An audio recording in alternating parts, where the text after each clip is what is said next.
We are being told that we are unfit to work, unfit for higher learning, unfit for higher living. It needs to come to an end. Remember, 1976, my parents were evicted like animals from Constantia, the only home they'd ever known. They were dumped on the Cape Flats. We seek a return.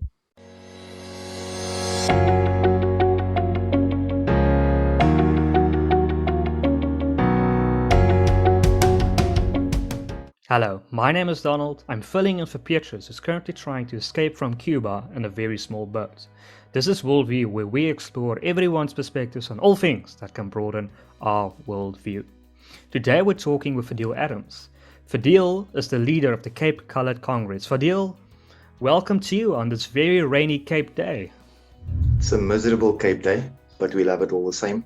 Thank you for giving us this opportunity. So Fadiel, we hear many stories of what happened in the Cape Flats, but I think you are one of the best persons to talk about because you represent many of these communities with your current party. Can you tell us how bad things are in terms of crime, drugs, security, electricity, water? How bad are things on the Cape Flats? I think it's reached breaking point. The Cape Flats is not a pleasant place to live.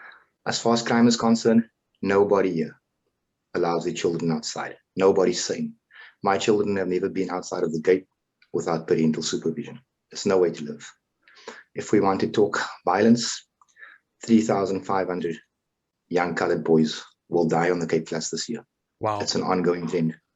No government intervention. Those are more dead bodies than in recognized war zones like Iraq and Afghanistan, and nobody says a thing. As far as unemployment is concerned, most of us are unemployed, systemically unemployed. Since government decided that colored people are not fit to work, the Cape Flats is not a pleasant place. There's no recreation, there's no opportunity, there's no education, there's no anything. So I think we've reached our breaking point. We pay the most expensive water in the country. We pay the most expensive electricity in the country. And these are neighborhoods that are grinding out an existence. These charges are punitive, they are unnecessary, they are illegal, and it's time somebody says something. And they recently sent in the army. Did that help in any way? They sent in an army, but it was the wrong army. We needed an army of doctors, of psychologists, of skills developers, of entrepreneurs, of teachers, of social workers. They sent more guns. It's a simple thing. The violence just flares up somewhere else. Sending in the army was a knee-jerk. It's a PR exercise. That's all it is. While they exercising PR, the gang bosses are exercising their constitutional rights. And we die as a result. That's what it is. And in terms of drugs, that's also, I believe, a huge problem in many of these areas, especially now with the gangs involved. It's the only industry that thrives on the Cape Flats. It's a systemic thing. It's been happening since 1652. They've replaced the alcohol with drugs. It's no secret who brings the drugs in. It's no secret. It's no secret the protection these drug dealers get from us, from our police services, and from politicians. There are no secrets there. It's been set up this way. This poison that they sell, these drug dealers might as well be subcontractors to the state. It's used to keep us down. It's used to ensure that the prisons remain full of us, that the mortuaries remain full of us. So yeah, that's the state of the Cape Flats in a nutshell. Wow. So now you founded the Cape Colored Congress, I believe. How does the Cape Colored Congress seek to rectify these problems? Can it be described? How can it be described as a center party, a left party, a right party? What is the aim of the Cape Colored Congress? I'd say it's a center-left party, if you were to squeeze me for an answer, because the answers to our problems are not to be found on the left or the right. You know, both of them have contributions to make. The trick is to find the balance. I would describe us as a center-left party. At the Cape Colored Congress, founded out of frustration, born out of anger, because of what this government has done to colored people in particular. You must remember, that prior to 94, we fought this war to liberate this country. In 95, they stopped calling us comrade. They started calling us colored. We've accepted this label. We'll use this label. We'll use this label to make our communities better. No, I couldn't agree more. I think colored people have been very marginalized by both apartheid and now by the ANC. But so it would be accurate to describe it as sort of a social democratic party, like there has to be 100%. Okay. And I think we found a new spokesman for the Cape Colored Congress. Say again, sorry. I think we found a new spokesman for the Cape Colored Congress. Oh, thank you. So why do you support Cape independence? I support independence, full stop. I believe that every province should spend its own taxes. I believe that every people should make its own laws. I think it's the best way to go. I think it's the only way to go. If you look at the South African context, what do we have? 9 official languages, 20-something tribes, a dozen religions. It's never going to work, no matter how we try. For all the goodwill in the country, in the world, nobody else has this type of problem. You can call it a mixed masala. You can call it a melting pot of cultures. The culture clashes are what is going to ruin us. We say, let every region make its own laws. Let them raise and spend their own taxes. Let them govern themselves. Let the Zulu speak for the Zulu. Let the Afrikaner speak for the Afrikaner. Let the Swana speak for the Swana. Let the colored speak for the colored. You know what's happening in South Africa right now? Look at the demographics of every council. Look at the demographics of the National Assembly. Only 2 race groups are speaking here. Everybody else is sitting on the sideline. It's untenable. It can't work. I have a Helen Zille or a J.B. Smith going out to bat for my children, but they don't live in my area. They do not understand my struggle. They don't walk past the dead bodies. They are not forced inside at 8 o'clock because the drug dealer has imposed a curfew. Yet these are the people spending the budgets which affect our lives. These are the people making the bylaws that affect our lives. But these bylaws and budgets are spent and made for the benefit of the suburbs where they live. It can't work. 27 years later, what has changed for me? What has changed for colored people? What has changed for poor black people? Absolutely nothing. Yeah, I think for a lot of people there hasn't changed much. In fact, if you look at the statistics, we've been steadily declining on the average median income over the last 10 years. But if you look at the Human Rights Commission report of 2017, it will tell you that since the advent of Black economic empowerment, the colored community has gotten 40% poorer. Take that into account. That is not a slow decline. It's plummeted. Yeah, okay. And so why do you think colored people vote for the Democratic Alliance? Is it because they don't see a other representative for them? Why do they keep supporting the Democratic Alliance? There's never been an alternative. There is now. No sane person should vote for the ANC. The African National Congress has shown that it cannot govern. 8 out of 9 provinces in this country have been burnt by the ANC. Look at the looting. Look at the mismanagement. Look at the corruption. It's a vote for the ANC is a vote for poverty. The DA at one point came across as a very, very viable alternative. But it's nothing more than a provincial version of the ANC. It's as corrupt. It's as nonchalant. It doesn't care about poor people any more than the ANC does.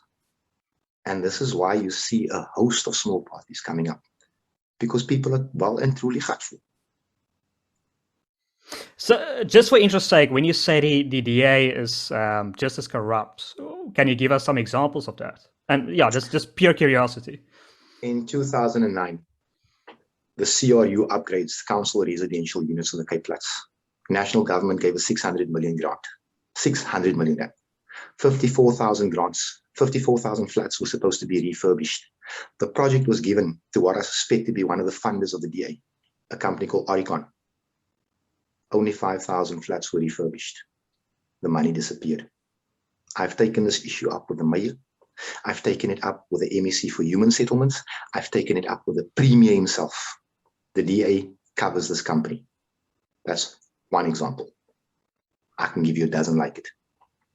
I can tell you about the day when it was discovered that a gang boss, a prominent gang boss in the city of Cape Town, was handling a security contract by the city of Cape Town.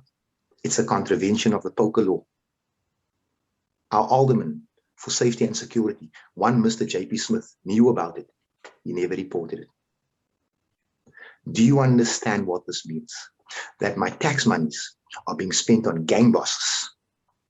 Do you know what a gang boss does with millions? He opens a drug franchise. He buys bigger guns. He recruits our sons with our tax monies. This is the DA. It's as corrupt, it's as rotten, it's as useless as the ANC is, just on a provincial level. And have you taken this to court? As soon as we have the resources, we are taking this to court. You have to understand that as an entity, colored people own nothing in this country. Nothing. Money, we don't have.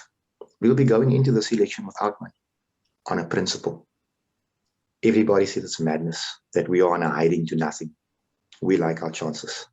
We've been the underdogs since Vasco da Gama got off the boat. We're comfortable in that position.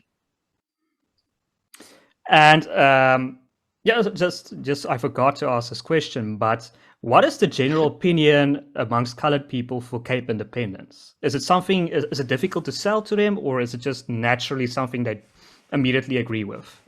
You can't sell a 10-year ideology to a man who's looking for food today. You can't. I think the goodwill is there. Is it actionable in the short term? I don't think so. I think the will for Cape independence is there. But while our people are scrounging for the next meal, it becomes hard to stop him, to take 90 minutes of his time to explain to him the benefits of an independence which could conceivably happen 5, 10, 15 years from now. Oh, okay. That's fascinating. No, I mean, I'm definitely hearing the other side now here. And so you say, obviously, now that the DA is corrupt, but how will the Cape Colored Congress try to chip away at their majority and take away colored votes from them? It's a done deal. We will hold the balance of power in the city of Cape Town next year. We will hold the DA to account on everything. You must look at the bigger scenario. To the DA is nothing more than a money laundering machine. 65 billion rand year on year. That's the size of the budget for the city of Cape Town. You don't see that money being spent in my area. When they do spend it in my area, who's the contractor? One of the besties of the Democratic Alliance. Suitably qualified colored contractors, they're at home. Or they're working for the big contractor earning nothing. That's how it works. You must understand that there's a company called Power Construction, who are also suspected to be a benefactor of the DA, that builds RDP housing in 99% of municipalities that the DA govern. One contractor, the same contractor. The tender has never come up for review. Look at CCI's CT, the security contractor in the CBD. 20 years as the security contractor, never come up for review. It's all about favoritism, and it's all about economic empowerment to people that happen to look like you. People that look like me are pushed out the door. The CCC is coming to kick down that door to ensure that more of our people become successful so that they can turn around and empower the communities they come from. That will be the only condition. Why do you think this hasn't gotten more attention? Do you think there's some sort of a collusion with media as well, with journalists who are oftentimes so eager to take on the ANC? Why don't they take on the Democratic Alliance and these? I've said it a million times. Who controls the media? the funders of the Democratic Alliance. You know, Helen Zille would actually have to slit her husband's throat before bad press runs in the newspaper for more than a day. It's just how it is. It's what it is. You have to understand that the Democratic Alliance is nothing more than an extension of the National Party. And they've been playing this game for a lot longer than anyone else. So the narrative that the public see is the one they want the public to see. You will notice that certain tabloids don't ever run a negative thing about the DA. And if you look at the adverts, you'll understand why. It's how my tax money is abused. Because the DA simply runs a 1-week advertising campaign in the newspaper under the guise of the City of Cape Town.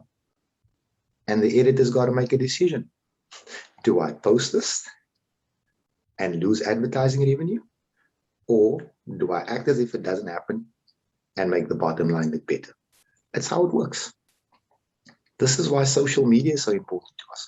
This is why the community activism that we endorse and we love doing is so important to us, because irrespective of what the newspapers say, I come to your house with proof. This is what the actual truth is.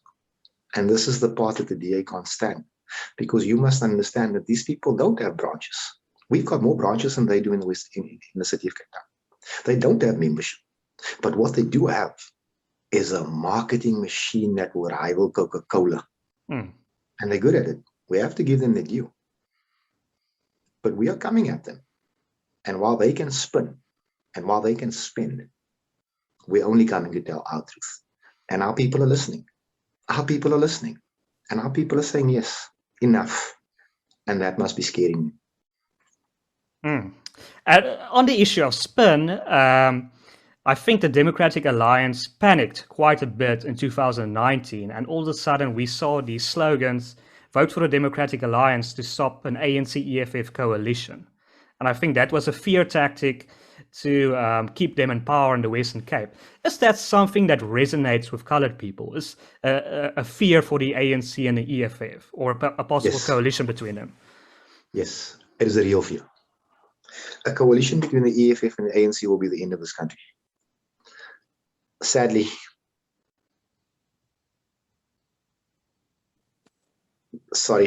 colored people still suffer from that well-worn tactic of the National Party called swart gevaar. The DA merely point at the ANC, and colored people come back into the lager.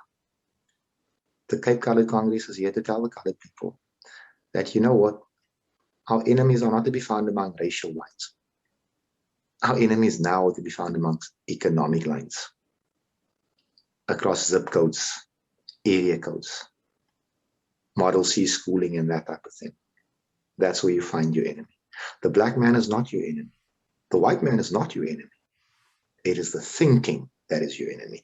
You see, when I have 1 million people coming from the Eastern Cape, each one of them grabbing a plot, each one of them looking to grab a house, to grab a job, and it negatively impacts an entire people,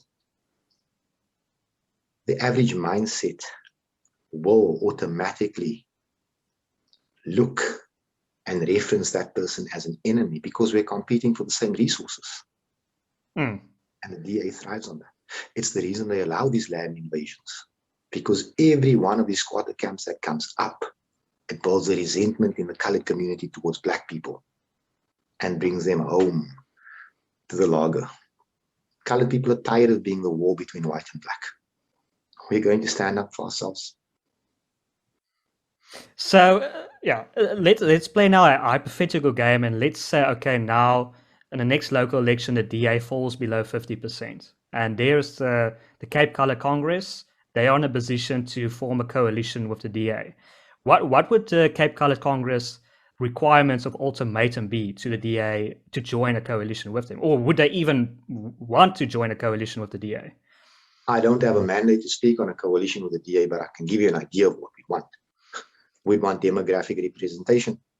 If colored people are to be 50% of the province, we need to see 50% of us in work, 50% of us in management, 50% of us in housing, 50% of us in law enforcement.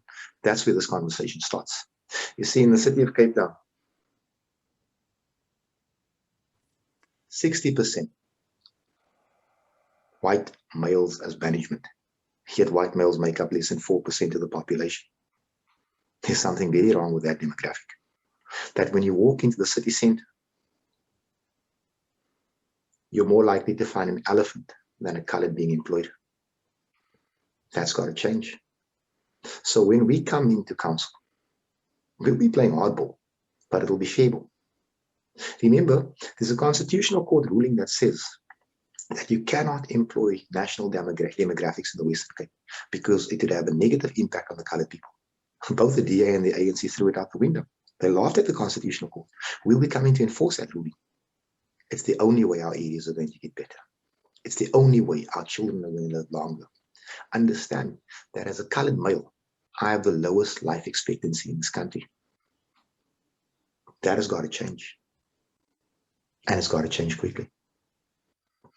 So if I understand you correctly, would you be in favor of a sort of colored affirmative action? 100%, unashamedly, unapologetically.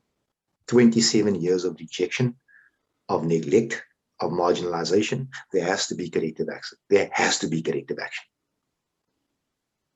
And what is your opinion on Patricia de Lille?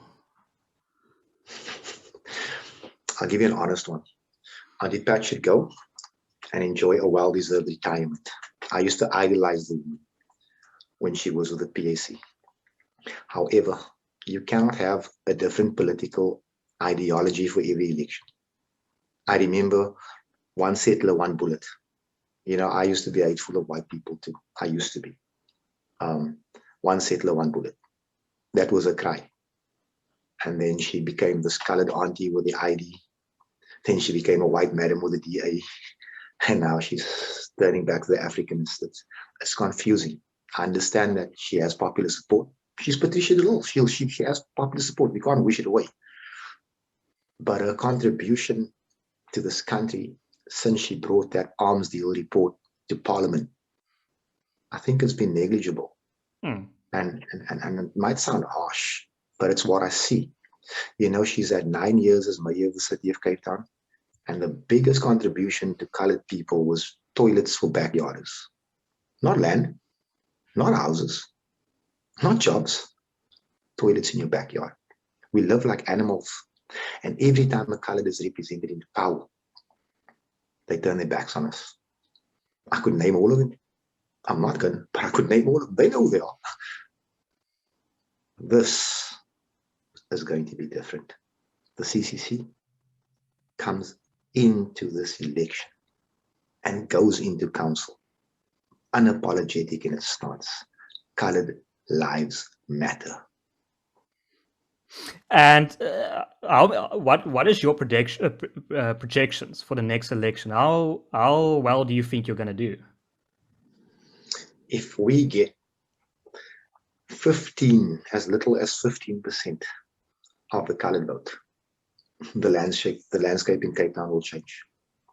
We went into the Delft election with no money. It took 30%. First try, no experience, no money, no resources. I think we can do it. If someone that shares our ideology or thinks that, look, you know what, colored people, you deserve a better shake, comes along, pumps some money now into our election campaign, I can guarantee you that will be the end of the Democratic Alliance as you know it. Because once it loses Cape Town, they might as well close their doors nationally. And that's about to happen. I don't want to make a call because we haven't sat down with our proper analysis. That is due next week. But I think we'll do well enough. I think there's going to be a coalition government in the city of Cape Town. That's for sure. And I think it's necessary. We need to get rid of this MACO system which the DA brought in, because the MACO system excludes everyone else that has representation in council. The DA can take prime land and sell it for R5 if they want to, and nobody can say anything. We need an executive system where everyone is represented, where everyone's voice can be heard. It is unfair that in a city as diverse as this one particular group hold sway over everything. No consultation is needed. They just do as they want to. If they want to evict all of Woodstock tomorrow, they'll do it. They've known for doing it. You have to look at the Steenwiller case, which our attorneys are fighting right now, where people's subsidies were used to build a big complex, where land almost the size of Century City is leased to a woman from Scotland for 700 rand a year. But these people are being evicted because they can't pay extortionate rent. That's how the city runs. And it's how we suffer. And it needs to come to an abrupt end. We can't take 5 more years of this. I don't know if colored people in general are aware of it yet, but they won't survive 5 more years of DA rule. Yeah. Wow, Fadiel, this has been a fascinating conversation, and thank you so much for your time. I want to give you one last opportunity to add, plug, or say anything that you want to. If you love fairness, you will vote CCC. If you love justice, you will vote for the Cape Colored Congress. You see, you would never have heard of Fadiel Adams if my kids were given a fair opportunity. My son was denied varsity entrance despite having the grades because of the color of his skin. He's not the only one. Half the matriculants in this province happen to be colored. Less than 5% of them get taken into varsity. We are being told that we are unfit. Unfit to work, unfit for higher learning, unfit for higher living. It needs to come to an end. Remember, 1976, my parents were evicted like animals from Constantia, the only home they'd ever known. They were dumped on the Cape Flats. We seek a return. I'm not here to throw a white man out of his house. It's not why I get up in the morning. We want integration. We want to live together, irrespective of color, race, creed, culture. We want to live together. These white enclaves, these colored ghettos, these black townships, they must come to an end. And only the Cape Colored Congress is prepared to bring it. Thank you very much. Thank you for giving us the airtime, bro. No problem. Well, thank you, Fadiel. That's a very powerful message there, folks. And if you liked our content, please share this video as widely as possible and subscribe to our YouTube channel. My name is Donald, and this has been WorldView.